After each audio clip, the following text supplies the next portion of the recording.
আসসালামু আলাইকুম সম্মানিত দর্শক শ্রোতা মণ্ডলী, আমি আরেকটি শর্ট সঙ্গীত পরিবেশন করব।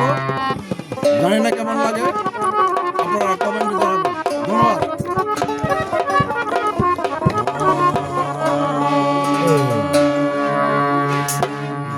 প্রিয় জেলা নরসিংহ, প্রিয় জেলা